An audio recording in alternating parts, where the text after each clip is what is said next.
কয়েকটি সূরা পরেই আল্লাহ বলছেন, অবশ্যই আমি মানুষকে সৃষ্টি করেছি সর্বোত্তম গঠনে, আমাদেরকে সফলতার জন্যই বানানো হয়েছে, কিন্তু দুর্ভাগ্যবশত আমরা সফল হতে পারছি না। এই সূরাতে এর কারণ উল্লেখ করা হয়েছে, আর তা হলো ইন্নাল ইনসানা লাফি খুসর। সকল জাতির শ্রেষ্ঠ হওয়া সত্ত্বেও বেশিরভাগ মানুষই তার শ্রেষ্ঠত্ব ধরে রাখতে পারে না।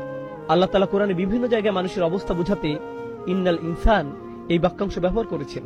কোরআনে ইন্নাল ইনসান শুধু এখানেই ব্যবহৃত হয়নি, মানুষের ব্যাপারে এই সম্বোধন অনেক জায়গাতেই করা হয়েছে। ইন্নাল ইনসান, এটা দিয়ে কি বোঝানো হয়েছে?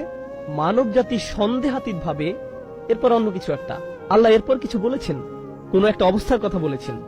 আমরা কোরআনে বেশ কয়েকটি জায়গায় আল ইনসানুল কাফুরুম মুবিন এটা পেয়েছি। নিঃসন্দেহে মানুষ সুস্পষ্ট ও পরিষ্কার ভাবে অকৃতজ্ঞ এবং তার রবের প্রতি চূড়ান্ত ভাবে অবাধ্য। আমরা আরো পেয়েছি ইন্নাল ইনসানা খুলিকা হালুআ ইযা মাসসাহুশ শাররু জাযুআ ওয়া ইযা মাসসাহুল খায়রু মানুআ ইল্লাল মুসাল্লিন। মানব জাতিকে দুর্বল করে সৃষ্টি করা হয়েছে, খুবই ভগ্ন। সামান্য ভালো কিছু হলেই সে আনন্দে উচ্ছ্বাসিত হয়ে পড়ে, সামান্য খারাপ কিছু হলেই সে সব আশা হারিয়ে ফেলে। আল্লাহ বলেন, কাল্লা ইন্নাল ইনসানা লা ইয়াতগা।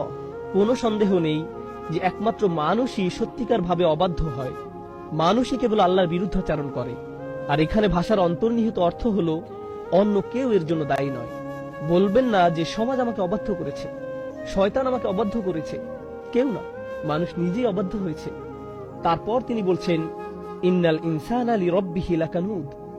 মানুষ আর তার রবের মধ্যকার সম্পর্কে বলা হয়েছে সে খুবই অকৃতজ্ঞ, সে অবাধ্য হয়, সে অকৃতজ্ঞ, সে দুর্বল, সে তার রবের বিরুদ্ধাচারণ করে।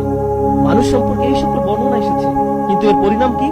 পরিণাম এখানেই বলা হয়েছে, ইন্নাল ইনসানা লাফি খুসর। এটা মানুষ সম্পর্কে কোনো অবস্থা নয়, এটা তার আচরণের কোনো